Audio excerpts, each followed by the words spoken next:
안녕하세요. 좋은 하루 보내세요. 저희 채널이 마음에 드셨다면 좋아요와 구독 부탁드려요. 여러분의 응원이 힘이 된답니다. 자, 이제 실화를 하나 들려드릴게요. 많은 가정에서 부모님들은 노년이 되어서도 도울 수 있을 때 돕자는 마음으로 자식들을 위해 애쓰고 희생하십니다.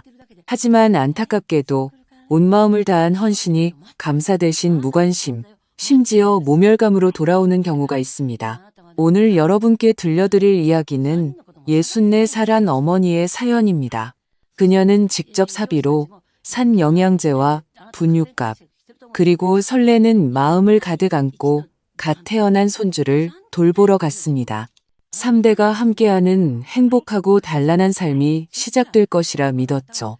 하지만 그곳에 머문 지 단 3일 만에 그녀는 거실 소파에서 잠을 자야 했고 매일 젖병을 씻고 삼시세끼를 차리면서 며느리의 냉랭한 말을 견뎌내야 했습니다. 그녀를 무너뜨린 마지막 지푸라기는 놀랍게도 에어컨 리모컨 하나였습니다. 며느리는 그녀가 유난스럽다고 했고 아들은 조금만 더 이해해달라고 했습니다.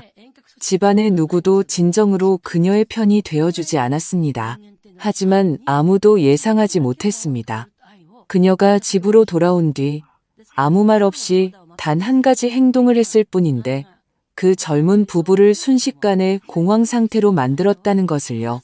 그리고 마침내 가족 모임에서 모두가 보는 앞에서 멋지게 한 방을 날리며 전세를 역전시켰습니다. 과연 그녀는 무슨 일을 한 것일까요? 그리고 그날의 사건은 어째서 그녀 인생의 진정한 전환점이 되었을까요? 지금부터 그 이야기 속으로 함께 들어가 보겠습니다. 제 이름은 김숙자, 64살이고 경기도 분당에 삽니다. 남편이 세상을 떠난 지 5년, 이제 집에는 저 혼자뿐입니다. 낮에는 차를 마시고 화초를 가꾸고 밤에는 TV를 보거나 가끔 주민센터에서 서예를 배우며 그럭저럭 지내고 있습니다. 다만 가끔 밤이 깊어지고 혼자 밥을 먹고 혼자 잠자리에 들 때면 마음 한구석이 텅 빈 것처럼 허전하곤 합니다. 제게는 박민준이라는 아들이 하나 있습니다. 대전에서 대학을 나와 졸업 후 그곳에 자리를 잡았죠. 기계무역 회사에 다니고 있고 서연이라는 참하고 얌전해 보이는 며느리를 얻었습니다. 두 사람은 작년에 대출을 받아 집을 샀는데 매매가가 6억 원에 가깝다고 들었습니다. 그들이 막 결혼했을 때 저는 5천만 원을 주며 집 계약금에 보태라고 했습니다. 아들 민준이는 죽어도 안 받겠다며 스스로의 힘으로 하겠다고 버텼습니다. 하지만 저는 그들에게 그럴 만한 능력이 없다는 것을 알았죠. 제가 이건 엄마가 네 결혼 자금으로 준비한 돈이야. 빌려주는 게 아니라 주는 거야. 라고 고집을 부린 끝에야 겨우 받았습니다. 지난 2년간 저는 계속해서 그들의 주택담보대출 일부를 보태주었습니다. 매달 40만 원씩 자동이체를 걸어두었죠. 날짜가 되면 알아서 빠져나가도록요. 그들에게 고마워하길 바란 것은 아니었습니다. 그저 자식들이 어려울 때 엄마로서 도울 수 있는 만큼은 돕고 싶었을 뿐입니다. 제 생활비 좀 아끼면 그만이었으니까요. 어차피 저는 밖에 나가 놀지도 않고 명품을 사는 사람도 아니었습니다. 국민연금으로 한 달에 150만 원 정도 나오니 제 먹고 사는 데는 충분했습니다. 손주가 태어난 것은 올 초였습니다. 그때는 제가 산후조리를 도우러 가지 않았습니다. 신혼생활을 방해할까 싶기도 했고 며느리 친정 식구들이 많아서 친정어머니가 돌봐주실 거라고 하기에 저도 별 생각 없이 넘어갔습니다. 다만 사진이나 동영상을 받을 때마다 꼬물거리는 작은 녀석이 하루가 다르게 커가는 모습을 보면 마음이 늘 근질거렸습니다. 그러던 어느 날 아침 민준이에게서 전화가 왔습니다. 목소리가 어릴 적 열이 나서 칭얼거릴 때처럼 한껏 부드러웠습니다. 엄마, 서연이가 아직 몸이 다 회복이 안 됐고 저도 요즘 회사 야근이 너무 많아서요. 유준이 돌볼 사람이 없는데 엄마가 대전에 좀 와서 한동안만 저희 좀 도와주실 수 있어요? 적어도 한 달, 두 달이면 더 좋고요. 그 말을 듣는 순간 제 마음이 쿵 하고 내려앉았습니다. 기쁜 것인지 서글픈 것인지 모를 감정이었습니다. 저는 이 전화를 몇 달 동안이나 기다렸습니다. 보모가 되고 싶어서가 아니라 손주를 보고 싶어서, 제 손으로 직접 안아보고 싶어서, 아이들 곁에서 며칠이라도 함께 지내고 싶어서였습니다. 내일 바로 갈게. 저는 마치 소풍을 앞둔 초등학생처럼 단번에 대답했습니다. 전화를 끊자마자 저는 신이 나서 짐을 싸기 시작했습니다. 손주가 쓸 물티슈, 아기 로션, 옷가지를 한 보따리 샀고 며느리 몸보신용으로 고급 홍삼 세트를 2박스 준비했습니다. 그리고 30만 원을 봉투에 넣어 손주 첫 만남 선물이라고 했습니다. 짐을 싸면서 저는 상상에 잠겼습니다. 도착하면 매일 유모차에 손주를 태우고 공원에 나가 햇볕을 쬐어줘야지. 점심에는 아이들이 좋아하는 맑은 생선탕을 끓여주고 저녁에는 온 가족이 식탁에 둘러앉아 밥을 먹는 거야. 저는 혼자 상상하며 웃었습니다. 3대가 함께하는 단란한 풍경, 드디어 내게도 찾아오는구나 싶었죠. 하지만 저는 몰랐습니다.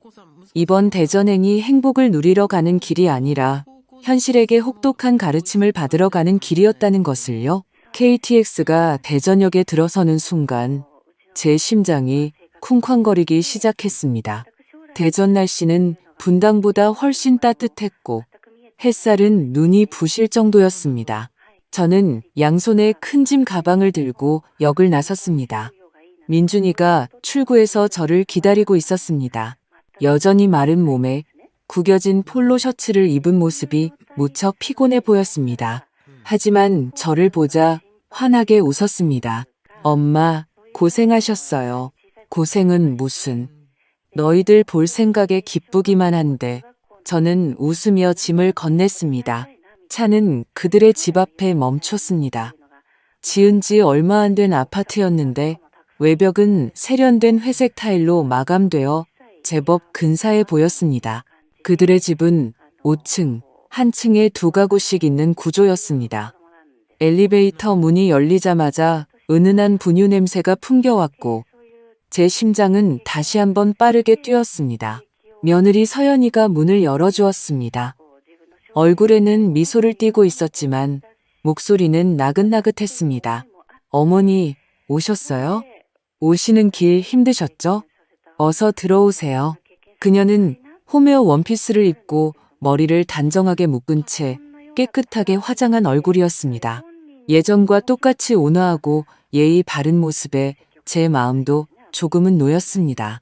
제가 북엇국을 끓여놓긴 했는데 입에 맞으실지 모르겠어요. 괜찮으시면 이따 저녁에 드세요. 그녀는 그렇게 말하며 실내화를 건넸습니다. 여긴 유준이 공간이라서요. 들어오실 때 신발 갈아 신어주세요. 저는 웃으며 고개를 끄덕이고 준비해온 봉투와 홍삼 세트, 아기용품들을 거실 탁자 위에 하나씩 올려놓았습니다. 이건 너희들 몸보신하라고. 그리고 이건 유준이한테 필요한지 한번 봐. 그녀는 물건들을 받아들며 웃었습니다. 아이고, 어머니. 이렇게 돈 많이 쓰셨어요. 저희 돈 쓰지 마시라고 말씀드렸는데 입으로는 그렇게 말했지만 그녀의 시선은 고급 홍삼 세트 상자에서 떠나질 않았습니다. 저녁을 먹을 때쯤 유준이도 잠에서 깼습니다. 작은 얼굴은 쭈글쭈글했지만 눈동자는 까만 포도알처럼 반짝였습니다. 입을 벌리자마자 울음을 터뜨리자 서연이는 곧장 저에게 아이를 건넸습니다. 어머니, 한번 안아보세요. 유준이가 안아주는 걸 제일 좋아해요. 제가 아이를 받아 앉아 품 안이 순식간에 따뜻해졌습니다. 저는 아이를 가볍게 흔들어 주는데 코끝이 찡해졌습니다. 몇 달 동안 그토록 보고 싶었던 작은 생명체가 드디어 제 품에서 편안하게 잠이 든 것입니다. 저녁 식사를 마친 후 서연이가 말했습니다. 어머니, 오늘 고생 많으셨어요. 제가 잠자리 봐드릴게요. 그런데 방은 조금 불편하게 되어서 죄송해요. 제가 의아한 표정으로 그녀를 쳐다보자 그녀는 잠시 머뭇거리다 말했습니다. 저희 집에 방이 2개뿐이라서요. 안방은 저희가 쓰고 작은 방은 유준이 방으로 쓰고 있어요. 저희도 교대로 돌봐야 해서요. 그래서 어머니께서 당분간 거실 소파에서 주무셔야 할 것 같아요. 정말 죄송합니다. 아들 민준이도 거들었습니다. 네, 엄마. 이 소파가 생각보다 꽤 커서요. 저희도 여기서 자주 자는데 그렇게 힘들진 않을 거예요. 저는 고개를 숙여 회색 천으로 된 소파를 보았습니다. 길이는 충분했지만 한쪽이 푹 꺼져 있었고 팔걸이는 해져 있었습니다. 누가 봐도 관리를 잘 안 한 모습이었습니다. 괜찮아. 나 소파에서도 잘 자. 저는 애써 아무렇지 않은 척 웃어 보였습니다. 사실 마음속은 이미 불편함으로 가득 찼습니다. 제가 까다로워서가 아니었습니다. 아이를 돌봐달라고 대전까지 불러놓고 매일 젖병 씻고 기저귀 갈고 삼시세끼를 차리게 할 거면서 문이라도 닫을 수 있는 방 하나 마련해주지 않는다는 게 너무 무심하게 느껴졌습니다. 그날 밤 저는 소파에 누웠습니다. 베란다에서 새어 들어오는 불빛 때문에 커튼을 반쯤만 쳤는데도 눈이 부셨고 이웃집 개 짖는 소리가 간헐적으로 들려왔습니다. 몇 번이나 몸을 뒤척였습니다. 소파는 너무 푹신해서 금세 허리가 아파왔습니다. 더 끔찍한 것은 모기였습니다. 모기향 하나 피워주지 않아 귓가에서 윙윙거리는 소리에 짜증이 치밀었습니다. 저는 가방에서 가져온 연고를 목에 바르고 누워 천장을 멀뚱히 바라보았습니다. 방 안에서 서연이의 목소리가 들려왔습니다. 누군가와 통화하는 듯 목소리가 아주 상냥했습니다. 어머, 우리 시어머니 정말 좋으신 분이야. 직접 오셔서 아기 돌봐주시니까 내가 얼마나 마음이 놓이는지 몰라. 그 순간 저는 정신이 번쩍 들었습니다. 그녀의 입은 여전히 꿀처럼 달았지만 과연 그녀가 정말로 나를 생각하고 있을까? 만약 진심으로 나를 걱정했다면 나를 거실에 재우고 모기향 하나 놓아주지 않았을까?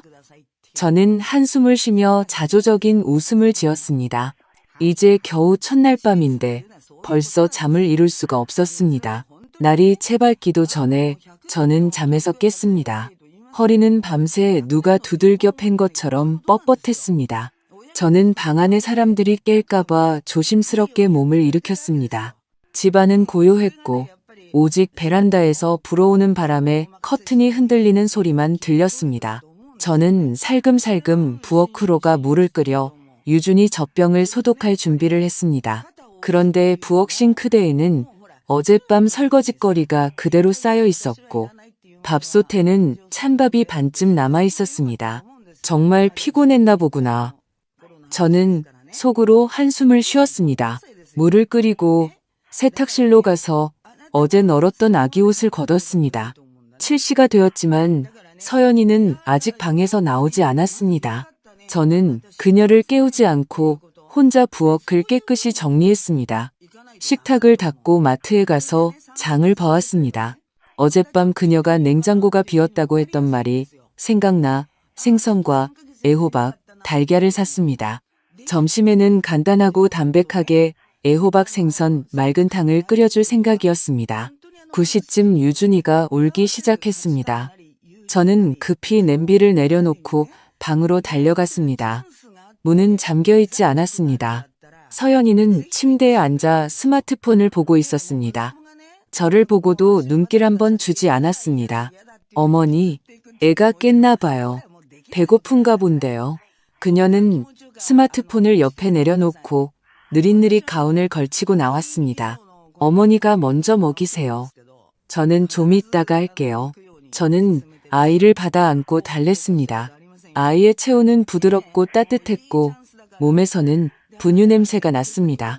그 순간만큼은 제 마음도 따뜻해졌습니다. 소파에서 자도 좋고 허리가 아파도 괜찮았습니다. 이 아이를 위해서라면 모든 것을 참을 수 있을 것 같았습니다. 하지만 그날 하루 종일 저는 거의 앉아보질 못했습니다. 기저귀를 갈고 젖병을 씻고 토사물을 닦고 점심을 준비했습니다. 서연이는 소파에 앉아 멍하니 있거나 스마트폰을 보며 소리내어 웃을 뿐이었습니다. 가끔 부엌 입구로 와서는 이렇게 말했습니다. 어머니는 정말 대단하세요. 저는 밥 하나 하는 것도 이렇게 빨리 못하는데. 입으로는 칭찬했지만 발걸음은 멈추지 않았습니다. 제가 도와달라고 할까 봐 두렵다는 듯 그녀는 뒤돌아 가버렸습니다. 식사 시간에 저는 생선탕을 한 그릇 떠서 그녀에게 주었습니다. 많이 먹어라. 아직 몸이 다 회복되지 않았으니. 그녀는 웃으며 말했습니다. 감사해요, 어머니. 그런데 저는 좀 자극적인 게 당기네요. 혹시 다음에는 김치찌개 끓여주실 수 있어요? 새콤하고 매콤한 게 입맛 도둑이에요. 위장은 괜찮고? 네, 괜찮아요. 저는 매운 거 잘 먹어요. 그녀는 민준이를 쳐다보며 말을 이었습니다. 저 산후조리할 때도 미역국을 너무 많이 먹어서요. 이제 국물만 봐도 질려요. 민준이가 말했습니다. 엄마, 그럼 다음부터는 탕 끓이지 마세요. 서연이가 요즘 입맛이 좀 까다로워서요. 저희도 그냥 대충 먹으면 돼요. 저는 조용히 고개를 끄덕이고 탕을 제 그릇에 다시 덜었습니다. 사실 저도 위가 좋지 않았습니다. 하지만 김치찌개라니. 저는 찬장에 놓인 시판 김치를 쳐다보며 속이 쓰려왔습니다. 둘째 날 밤에는 모기가 더 많아졌습니다. 저는 거의 뜬 눈으로 밤을 새웠습니다. 한밤중에 유준이가 울자 제가 일어나기도 전에 방문이 살짝 열렸습니다. 서연이가 고개를 내밀고 말했습니다. 어머니, 애가 또 배고픈가 봐요. 한번 가보시겠어요? 제가 가운을 걸치고 일어나자 서연이는 즉시 문을 닫았습니다. 문이 닫히는 순간 찰칵하는 소리가 마치 저를 세상과 단절시키는 것처럼 들렸습니다. 셋째 날 아침, 저는 속을 달래기 위해 고구마죽을 끓였습니다. 서연이는 나오자마자 얼굴을 찌푸렸습니다. 어머니, 아침부터 이걸 먹으면 너무 심심하지 않아요? 네가 안 좋아하면 내가 이따가 달걀 프라이라도 해줄게. 그녀는 웃으며 아무 말 없이 유준이를 안았습니다. 그리고는 에어컨을 켜며 말했습니다. 방이 너무 답답하네. 잠깐만 쐬어야겠어요. 저는 그녀를 한번 쳐다봤지만 아무 말도 하지 않았습니다. 식사를 마치고 그녀는 다시 방으로 들어가 스마트폰을 만졌습니다. 남은 설거지와 정리는 제 몫이었습니다. 설거지를 하는 도중 휴대폰이 울렸습니다. 민준이가 보낸 메시지였습니다. 엄마, 죄송해요. 오늘 야근해야 해서 늦게 들어갈 것 같아요. 저녁 기다리지 마세요. 저는 그 문자를 한참 동안 쳐다보았습니다. 온 지 3일 동안 저는 거의 모든 집안일과 육아를 도맡았습니다. 밥하고 빨래하고 서연이는 마치 여행객처럼 가끔 얼굴을 비추고는 자기 방으로 숨어버렸습니다. 그녀는 단 한 번도 저를 제대로 쳐다본 적이 없었고 힘들지 않으세요? 라고 물어본 적도 없었습니다. 민준이가 나쁜 아이는 아니었습니다. 하지만 그는 너무 쉽게 서연이에게 휘둘렸습니다. 서연이는 입이 달콤했고 말투는 부드러웠습니다. 민준이는 저 괜찮아요. 어머니도 고생하시잖아요. 라는 그녀의 말 몇 마디에 마음이 약해져 모든 것을 잊어버렸습니다. 저도 제가 이곳에 대접받으러 온 것이 아니라는 것을 압니다. 하지만 제 마음속에서 무언가 잘못되었다는 느낌이 점점 커져갔습니다.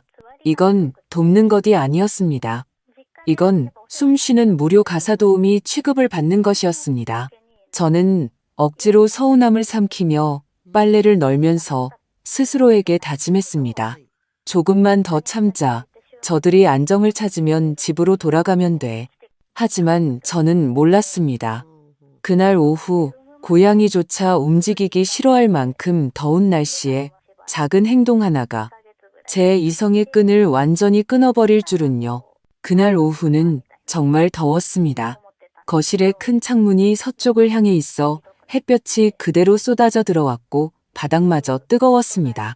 저는 유준이를 안고 재우면서 물티슈로 목덜미를 닦아주었습니다. 아이는 얼굴이 빨개지도록 울었고 목과 겨드랑이는 땀으로 축축했습니다. 선풍기가 바로 옆에서 돌아가고 있었지만 공기는 마치 씻지 않은 냄비처럼 끈적거렸습니다. 불어오는 바람은 온통 더운 바람뿐이었습니다.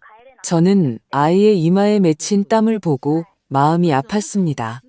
태어난 지 100일도 안 된 아기가 이렇게 땀을 흘리는데 어떻게 편히 잘 수 있을까? 저는 잠시 망설이다가 조심스럽게 탁자 위에 리모컨을 집어 에어컨을 켰습니다.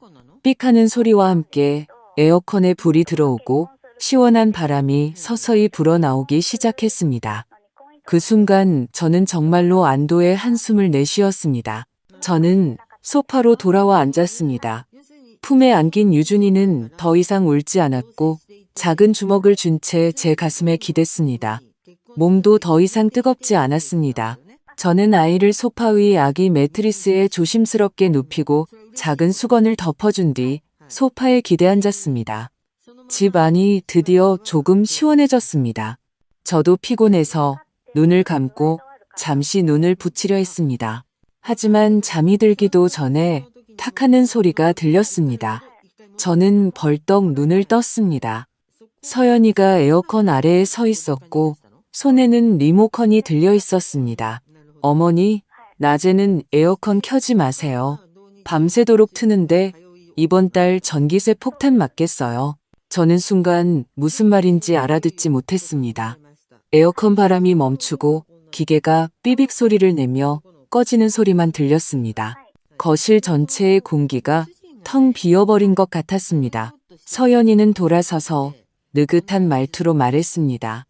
얼굴에는 여전히 그 특유의 옅은 미소가 걸려 있었습니다. 유준이 더울까봐 그러시는 건 알지만 전기세가 너무 많이 나와요. 선풍기만 틀어도 충분해요. 저는 그녀를 2초간 쳐다보았습니다. 유준이가 막 잠들었는데 땀을 너무 많이 흘려서 선풍기로는 안 돼. 그녀는 한숨을 쉬며 소파 옆으로 걸어왔습니다. 어머니, 고생하시는 거 알아요. 하지만 저희 지금 지출이 크다는 것도 아시잖아요. 주택담보대출에 관리비, 수도세, 전기세, 거기다 아기 분유랑 기저귀 값까지 어느 것 하나 싼 게 없어요. 이번 달에 벌써 에어컨 요금 고지서가 2번이나 나왔는데 제가 정말 좀 부담스러워서요. 저는 앉은 채로 아무 말도 하지 않고 아기 침대에 누워있는 유준이만 바라보았습니다. 작은 얼굴은 베개에 붙은 채 여전히 땀을 흘리고 있었습니다. 제 손은 이미 꽉 쥐어져 있었지만 저는 최대한 평온한 목소리로 말했습니다. 딱 10분 켰어. 아이가 너무 더워해서 열사병 걸릴까봐. 서연이는 살짝 웃었습니다. 선풍기로도 충분히 시원해져요. 아니면 베란다에 잠깐 앉아있으면 바람이 더 잘 통하고요. 저는 그녀의 얼굴을 보았습니다. 그녀는 항상 이런 식이었습니다. 말투는 달콤하고 부드럽지만 그 뒤에 숨겨진 의미는 비수처럼 사람을 찔렀습니다. 대놓고 싫은 티를 내지 않으면서도 전기세, 부담, 어머니를 위해서 같은 단어들을 이용해 모든 책임을 교묘하게 떠넘겼습니다. 그때 제 마음속에서는 이미 불길이 치솟았지만 저는 화를 내지 않았습니다. 지금 화를 내봤자 시어머니 성격이 보통이 아니시네. 저는 그냥 한마디 했을 뿐인데라는 말을 할 빌미만 줄 뿐이라는 것을 알았기 때문입니다. 저는 자리에서 일어나 그녀를 보지 않고 말했습니다. 선풍기로 충분하면 네가 와서 봐. 그녀는 잠시 멈칫했습니다. 저 방금 막 잠들어서요. 잠 좀 보충해야 해요. 저는 냉소했습니다. 나도 아직 못 잤어. 저는 리모컨을 제자리에 놓고 유준이를 안아들었습니다. 아이가 칭얼거리며 다시 제 품에 파고들었습니다. 온몸이 땀으로 끈적거렸습니다. 그녀는 방으로 돌아가기 전 한마디를 덧붙였습니다. 어머니, 오해하지 마세요. 에어컨 켜지 말라는 게 아니고요. 저희가 정말 빠듯해서 그래요. 어머니가 이렇게 오래 계시는데 제가 집안 살림을 좀 조절해야 하잖아요. 저는 대답하지 않았습니다. 방문이 닫히는 순간 저는 제 손바닥이 온통 땀으로 젖어 있다는 것을 깨달았습니다. 날씨가 너무 더워서가 아니었습니다. 이 집은 머리부터 발끝까지, 에어컨부터 음식, 그리고 말 한마디까지 모든 것이 은근한 배척으로 가득 차 있었습니다. 그날 오후 저는 아이를 안고 선풍기 앞에 앉아 초록불은 켜져 있지만 작동하지 않는 에어컨을 바라보았습니다. 마음속에 돌덩이가 하나 밝힌 것 같았습니다. 제가 더위를 못 참는 것도 전기세를 아끼지 못하는 것도 아니었습니다. 하지만 누군가 나의 헌신을 당연하게 여기고 가장 기본적인 편안함조차 제공하기를 꺼릴 때 그것은 절약이 아니라 무시였습니다. 저는 잠든 유준이의 얼굴을 내려다보며 마음속으로 천천히 결정을 내렸습니다. 이 집 내가 오래 머물 곳이 못 되는구나. 다음 날 새벽 저는 평소보다 더 일찍 일어났습니다. 아직 동이 트기 전 집안은 고요했습니다. 선풍기는 여전히 천천히 돌고 있었고 마치 어제 오후의 그 장면이 현실이었음을 상기시키는 것 같았습니다.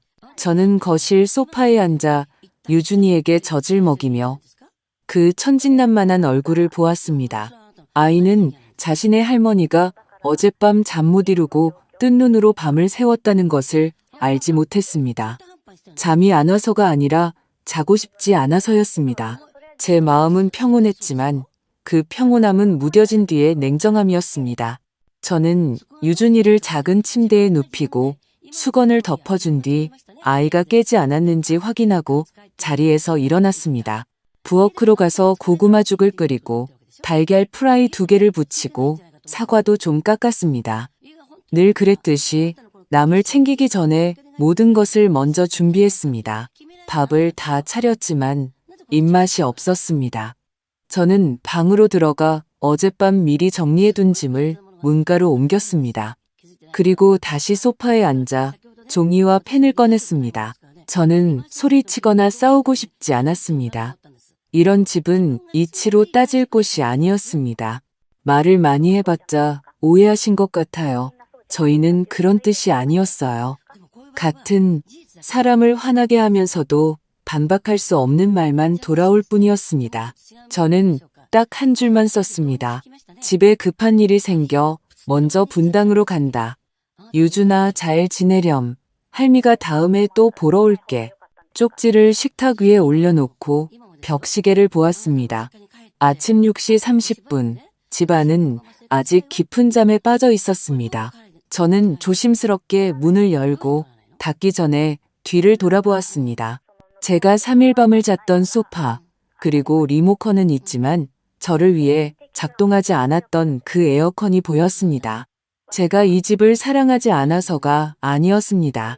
그저 더 이상 일방적으로 비위를 맞출 수 없고 아무리 가족이라도 영원히 서운함을 감수할 수는 없다는 것을 깨달았을 뿐입니다.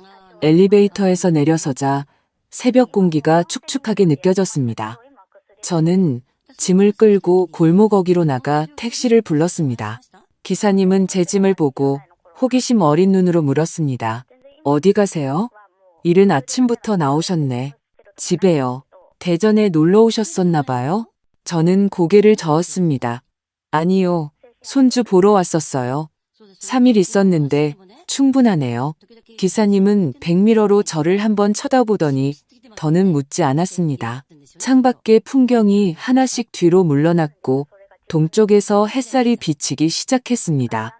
저는 휴대폰을 켜지 않았고 메시지를 보내지도 해명하지도 않았습니다. 제가 그들에게 해명할 빚은 없었습니다. 그들이 이해하지 못하는 것은 그들 스스로가 천천히 깨닫게 놔두면 될 일이었습니다. 택시가 대전역에 도착했을 때 제 마음은 이미 안정되어 있었습니다.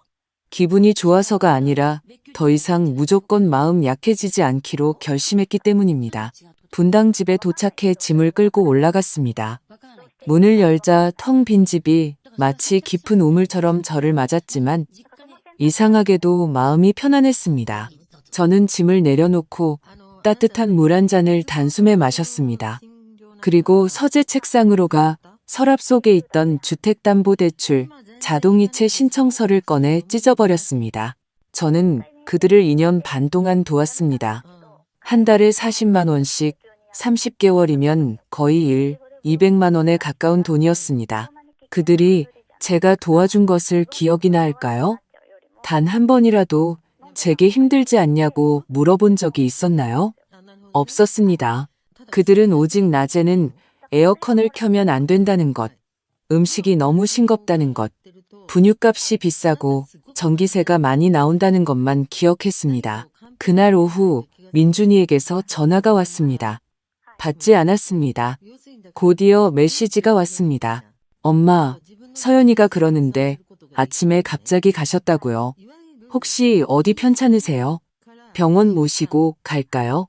저는 그 메시지를 몇 번이고 읽어본 뒤 딱 한마디만 답장했습니다. 난 괜찮다. 너희나 잘 살아라. 너희나 잘 살아라는 이 말은 축복처럼 보이지만 사실은 경계선이었습니다. 오늘부터 나는 더 이상 무한정으로 헌신하지 않을 것이고 오지 않을 감사를 기다리지도 않을 것이다. 내 인생은 내 것이다. 저는 그들이 며칠간의 평온함을 누린 뒤에야 제 존재가 당연한 것이 아니었음을 깨달을 것이라 생각했습니다. 하지만 놀랍게도 불과 5일 만에 전화가 왔습니다. 그날 오후 저는 빨래를 널고 있었습니다. 휴대폰이 울렸고 화면에는 박민준이라는 이름이 떴습니다.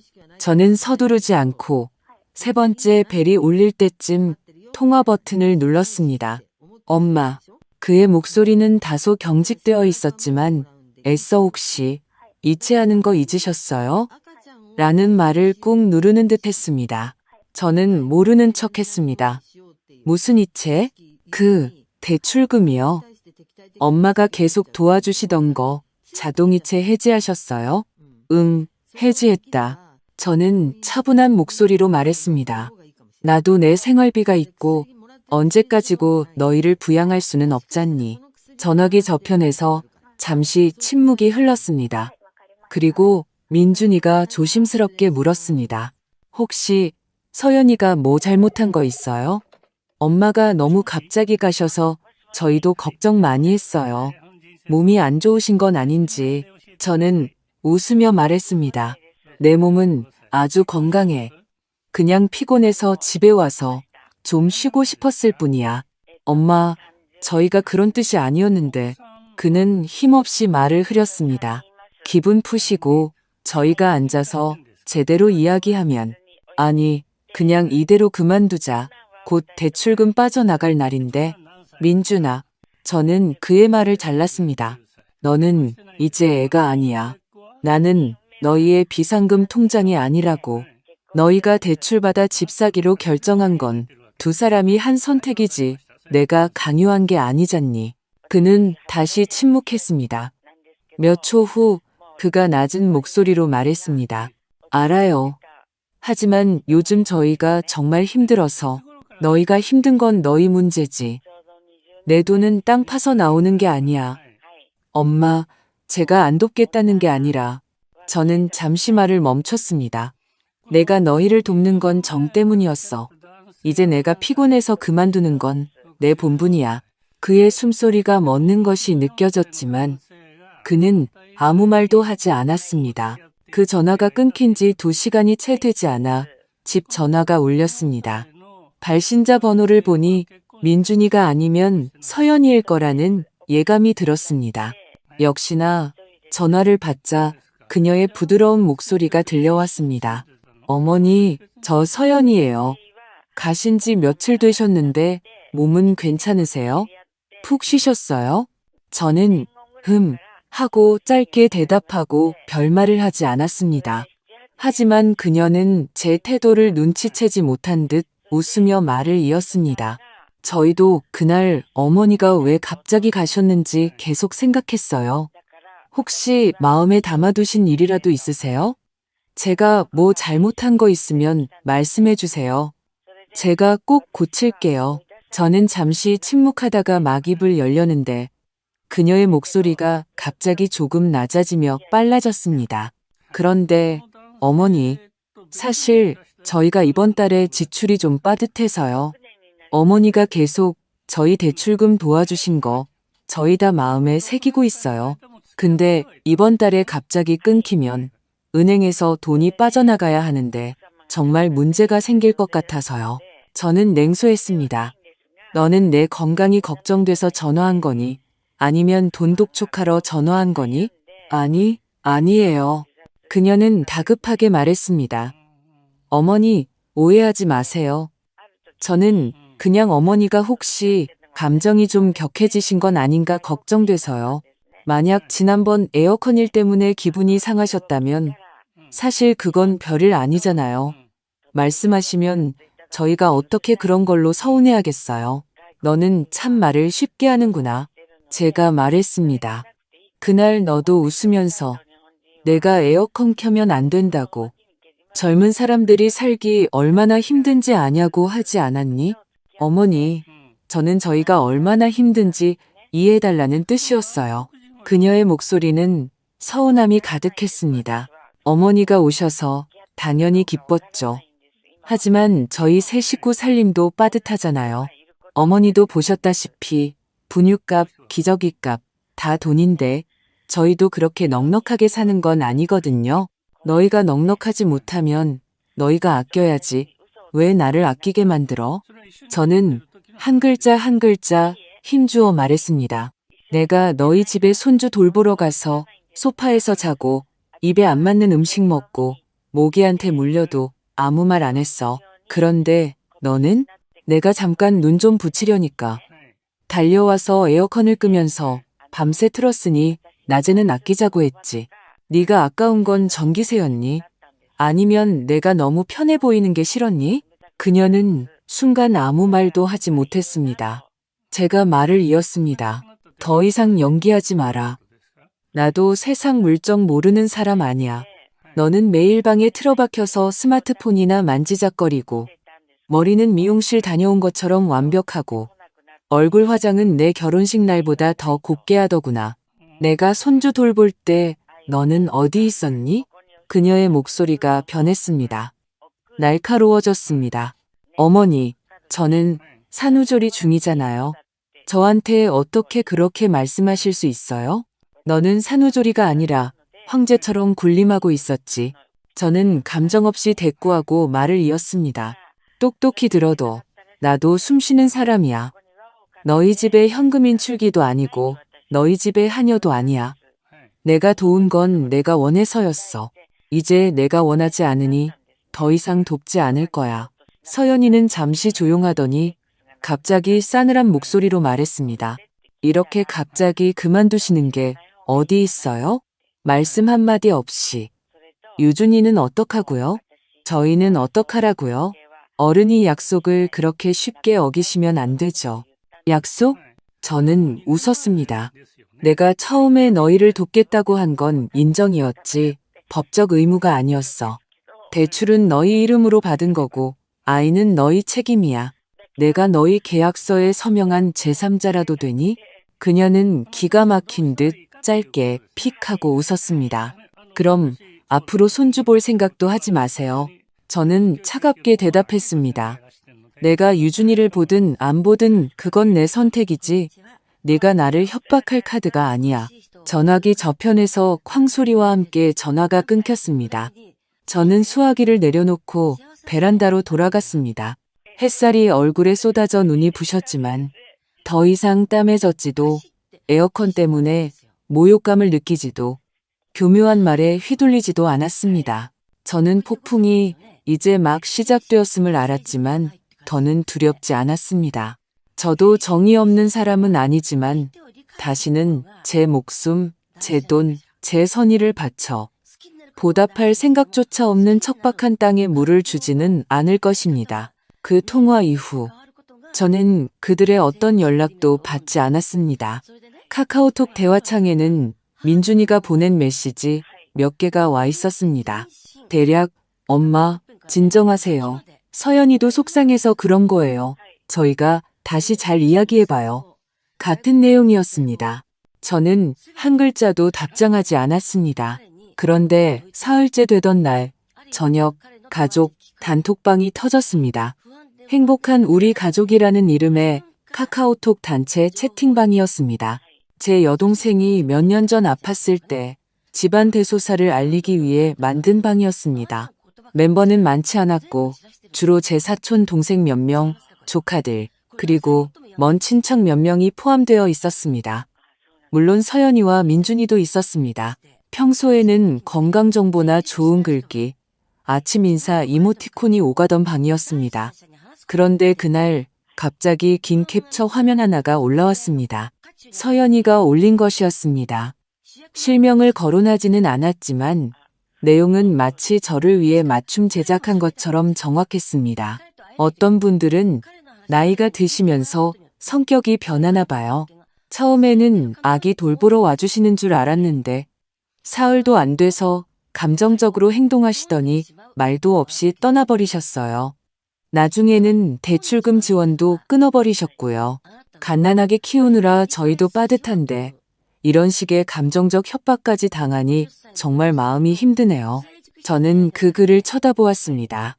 분노보다 먼저 황당함이 밀려왔습니다. 저는 그녀와 다투지도 그 집에서 소란을 피우지도 않았습니다. 떠날 때조차 쪽지 한 장 남겼을 뿐인데 어떻게 그것이 감정적 협박이 되고 힘든 쪽이 그녀가 될 수 있을까요? 단톡방에는 금세 댓글이 달리기 시작했습니다. 어머, 무슨 오해가 있었나 보네. 요즘 어른들도 스트레스가 많으시지. 서로 이해해야지.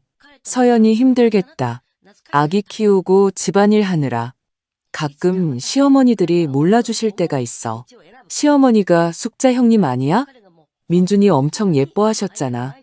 옛날에 엄청 챙겨주셨던 걸로 기억하는데 저는 그 댓글들을 보며 마치 남들이 나쁜 시어머니에 대해 이야기하는 것을 보는 것 같았습니다. 그리고 그 나쁜 시어머니가 바로 저였습니다. 서연이는 실명을 거론하지 않았지만 일부러 이 단톡방에 글을 올려 저를 여론의 심판대에 세운 것이었습니다. 명확히 말하지 않으면서도 사람들이 스스로 상상하게 만드는 방식. 그녀는 제가 생각했던 것보다 더 영리했고 더 잔인했습니다. 저는 답장하지 않았습니다. 단톡방에서 해명하지도 누구에게 개인적으로 연락하지도 않았습니다. 무엇을 해명한단 말입셔니까? 제가 2년 반 동안 그들의 대출금을 갚아준 것을, 제가 소파에서 자고 입에 맞지 않는 음식을 먹고 에어컨을 꺼서 모욕당하고 감정적 협박범으로 몰린 것을 이 사람들은 그 집에 와본 적도 없고 제가 땀으로 등을 적셔가며 유준이를 안고 선풍기 앞에 서 있던 모습을 본 적도 없습니다. 제 속을 뒤집어 놓던 김치찌개 냄새를 맡아본 적도 없습니다. 그들은 오직 표면만 볼 뿐입니다. 그들은 제가 무엇을 겪었는지가 아니라 서연이가 무엇을 올렸는지만 봅니다. 그날 밤 저는 베란다에 앉아 차를 마셨습니다. 탁자 위에 놓인 휴대폰에서는 계속해서 메시지 알림이 울렸습니다. 모든 알림이 네가 침묵하면 누군가 너를 대신해 이야기를 만들어낼 것이다 라고 말하는 것 같았습니다. 하지만 저는 여전히 답장하지 않았습니다.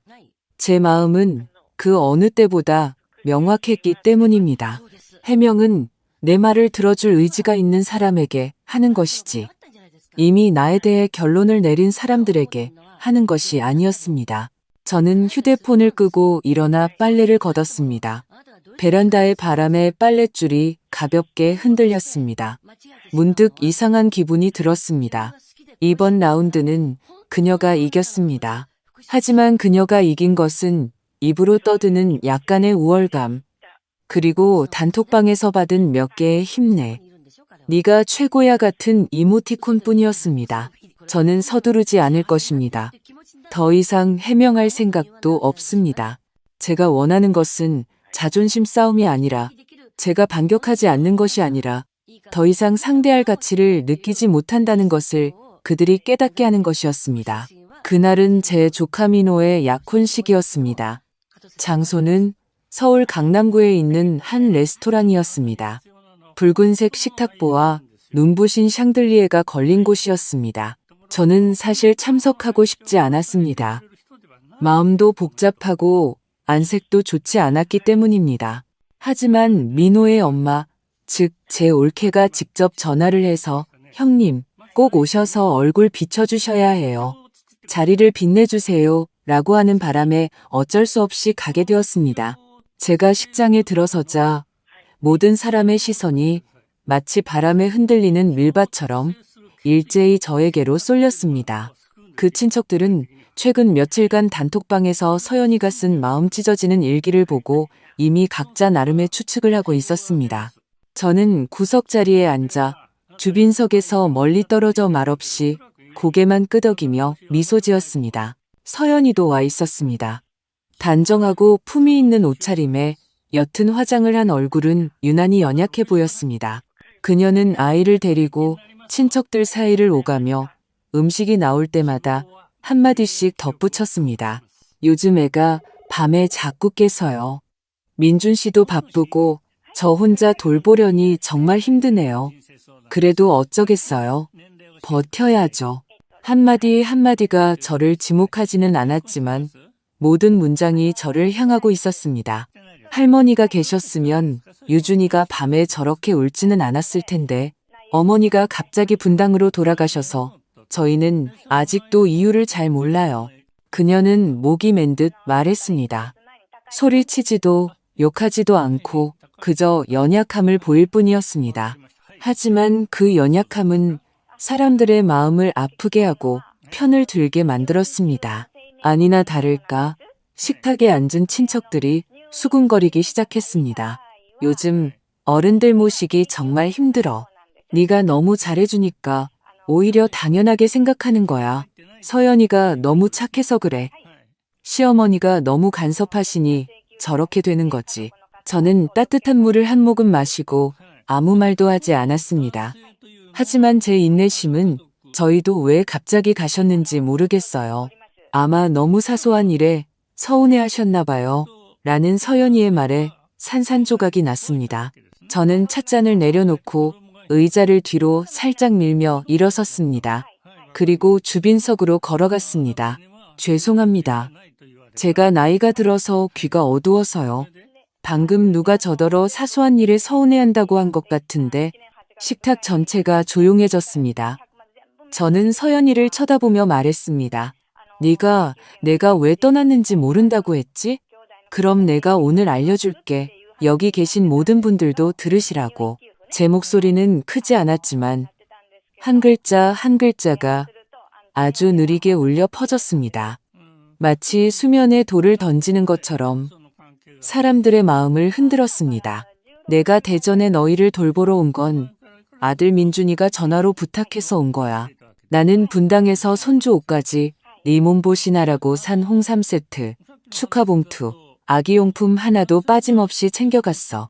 그런데 너희 집에 도착하니 너는 나를 소파에서 자라고 했지.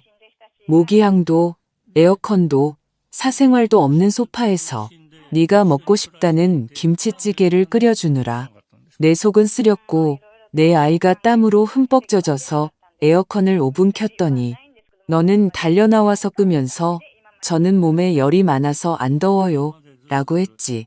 제가 그녀를 쳐다보자 그녀는 의자에 얼어붙은 채 얼굴의 미소마저 페인트처럼 굳어버렸습니다. 저는 다시 민준이를 쳐다보았습니다. 너는 매일 야근한다며 집에 없었으니 내 엄마가 거기서 뭘 했는지 모르겠지. 젖병 씻고 빨래하고 밥하고 아이 돌보느라 사흘 동안 따뜻한 밥 한 끼 제대로 앉아서 먹어본 적이 없어. 내가 여기서 억울하다고 하소연하는 게 아니야. 나는 단지 너희에게 알려주고 싶을 뿐이야. 내가 돕는 건 정 때문이고 돕지 않는 건 내 본분이라는 걸.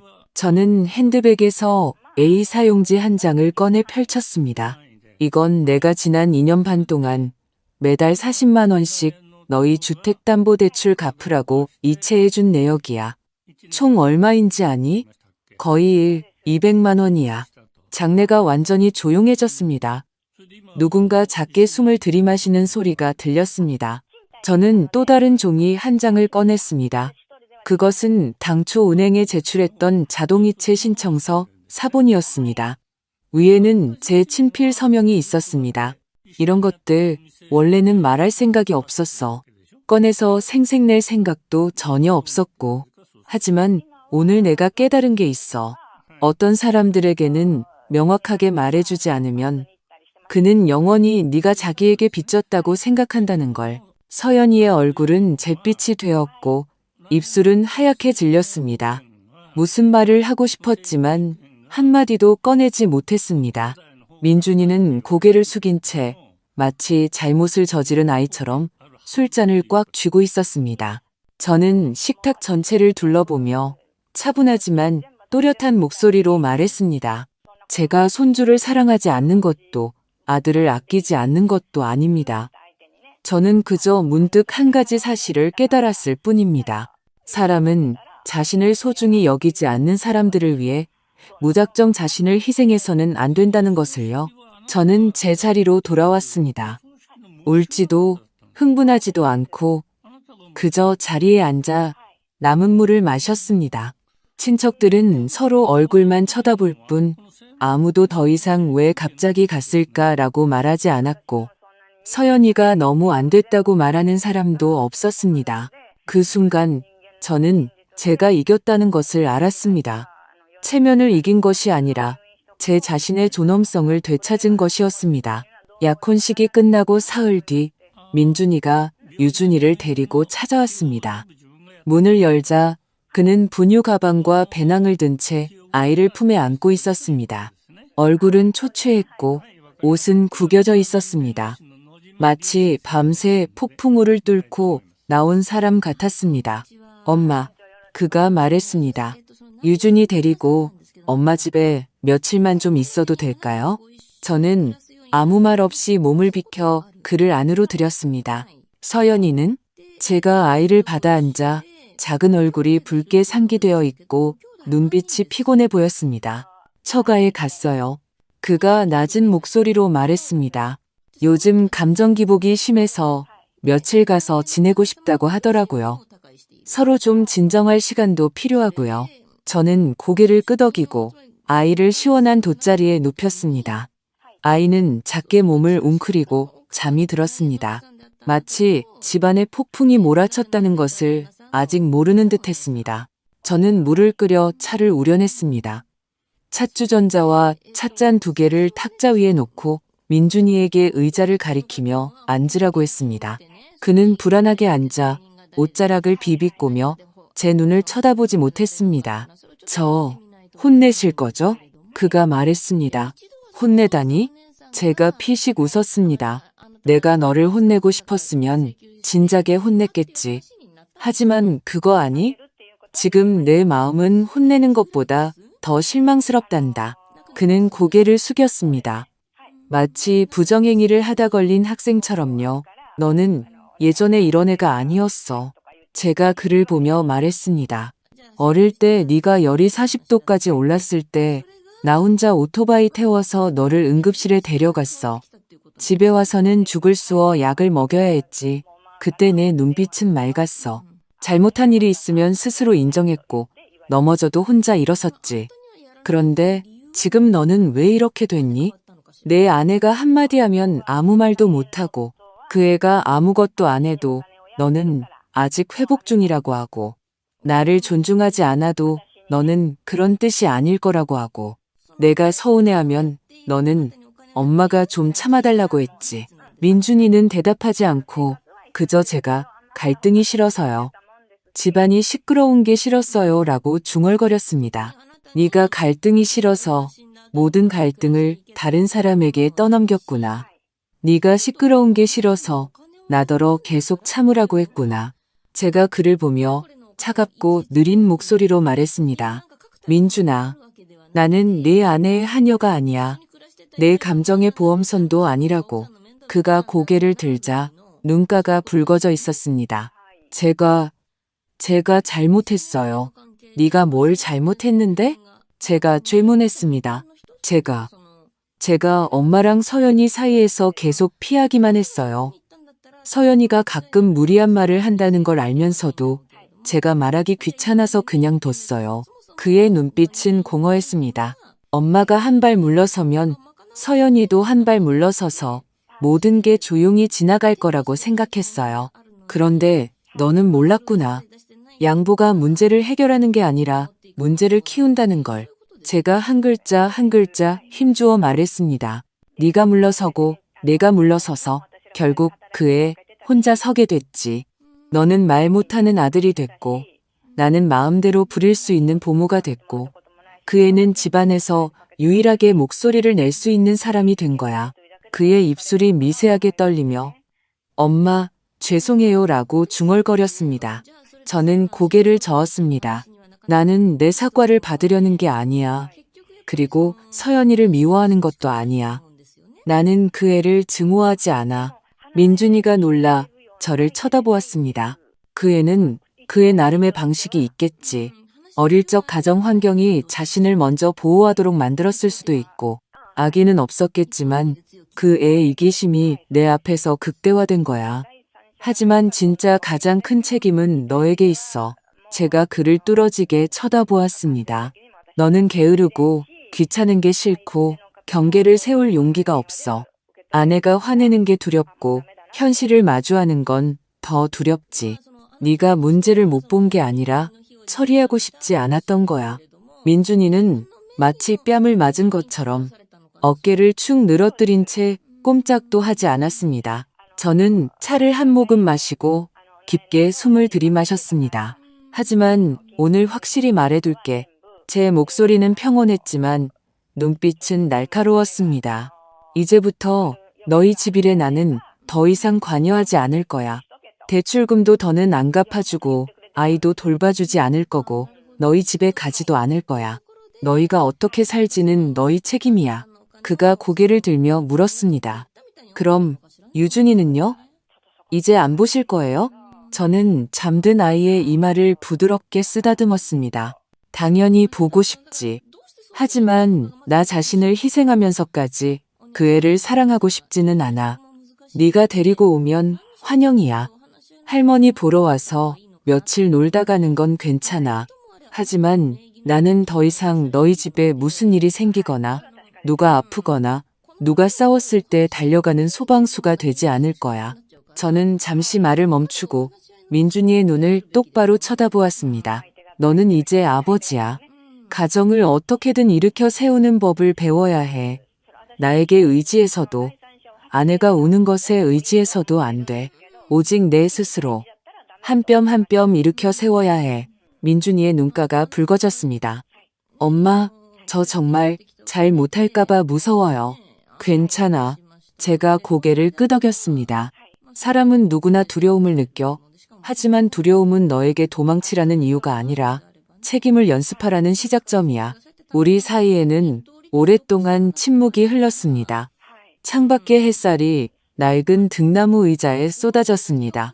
찬물은 이미 식었지만 제 마음은 한없이 맑았습니다. 엄마, 그럼 앞으로 그가 낮은 목소리로 물었습니다. 저희 보러 오시긴 할 거예요? 저는 자리에서 일어나 찻잔을 치웠습니다. 너희가 잘 살면 내가 볼 필요가 없겠지. 만약 너희가 잘 못 살면 그건 너희 스스로 해결해야 할 일이야. 나는 이제 피곤하다. 내 인생을 살러 가야겠어. 민준이가 돌아간 그날 밤 저는 혼자 부엌에서 찻잔을 씻었습니다. 설거지하는 동안 물방울 떨어지는 소리가 들렸고 창밖에서는 멀리서 개 짖는 소리가 들려왔습니다. 여름밤의 특별한 고요함 속에 잠긴 것 같았습니다.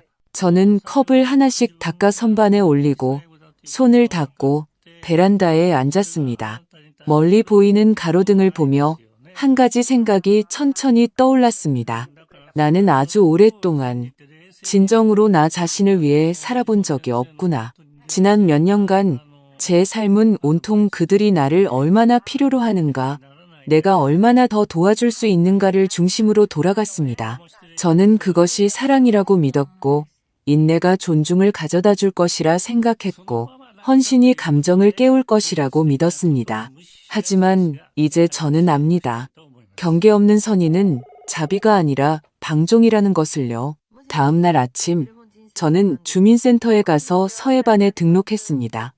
그리고 걷기 동호회 신청서도 함께 작성했습니다. 접수처 직원은 제 신청서를 보며 말했습니다. 어머님, 글씨가 참 고우시네요. 저희 서해반에서 작품 전시회도 하는데 한번 참여해보세요. 저는 웃으며 말했습니다. 좀 더 연습해보고요. 인생은 이제 시작인걸요. 오후에는 은행에 가서 제 통장을 전부 재정비했습니다. 장기요양보험, 상해의료보험, 소액연금저축까지 모두 제대로 정리했습니다. 직원이 제게 물었습니다. 김숙자 고객님, 혹시 부양가족이 있으신가요? 비상 연락처를 남겨두시겠어요? 저는 잠시 생각하다가 고개를 저었습니다. 아니요, 괜찮습니다. 돈은 역시 자기 자신이 지키는 게 제일 마음 편하죠. 집에 돌아와 예전에 민준이에게 주었던 비상용 체크카드를 가위로 잘라 분쇄기에 넣었습니다. 저는 그들을 미워하지 않습니다. 그들이 돌아오기를 기다리지도 않습니다. 다만 오늘부터 제 돈, 제 시간, 제 몸은 오직 한 사람, 저 자신에게만 줄 것입니다. 일주일 후 커뮤니티 서예 수업이 시작되었습니다. 저는 새로 산 붓을 들고 가장 구석 자리에 앉았습니다. 첫 수업에서 네 글자를 쓰는 연습을 했는데 저는 제가 쓰고 싶은 글자를 골랐습니다. 나답게 살기. 저는 천천히 한 획 한 획 그 네 글자를 써내려갔습니다.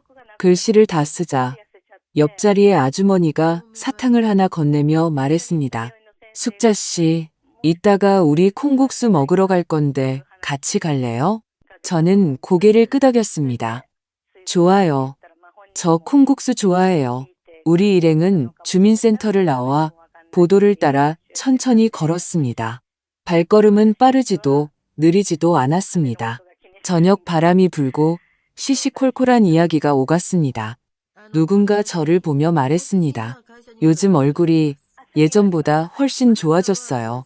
안색이 정말 다르네. 저는 웃었습니다. 상처를 잊어서가 아니었습니다. 마침내 저 자신을 되찾았기 때문이었습니다.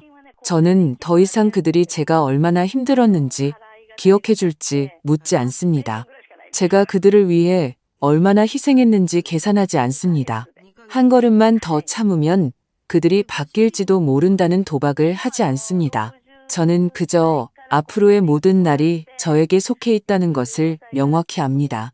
누군가를 위해 늙고 누군가를 위해 서운해하고 누군가를 위해 타협하는 것이 아니라 저 자신을 위해 깨끗하고 자유롭게 명확하게 살아갈 것입니다. 그 순간 저는 알았습니다. 이 생에서 가장 현명해지는 것은 용서를 배우는 것이 아니라 자기 자신을 위해 문을 닫고 창문을 잠근 뒤 스스로를 위해 등불 하나를 켜고 밥을 짓고 차를 따르며 살아가는 법을 배우는 것이라는 것을요. 저는 제가 쓴 네 글자를 내려다보며 마음속으로 되뇌었습니다. 나답게 살기. 그리고 붓을 내려놓고 콩국수를 먹으러 나섰습니다. 이번에는 아무도 데려가지 않았고 뒤돌아보지도 않았습니다. 오늘의 사연은 여기까지입니다. 여러분은 어떻게 생각하십니까? 한 어머니가 2년간 저축한 돈으로 대출금을 갚아주고 자존심을 내려놓고 아이를 돌보러 갔지만 돌아온 것은 소파와 모기, 그리고 아껴야만 했던 에어컨이었습니다. 아들은 입으로는 걱정했지만 번번이 회피를 선택했고 며느리는 듣기 좋은 말을 하면서도 실제로는 모든 것을 계산하며 자신만을 위했습니다.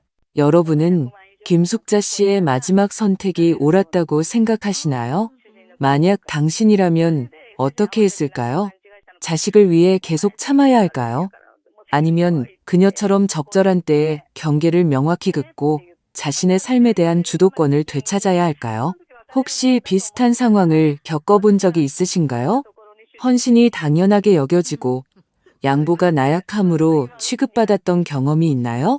혹은 지금 어떤 침묵의 관계 속에서 힘들어하고 계신가요?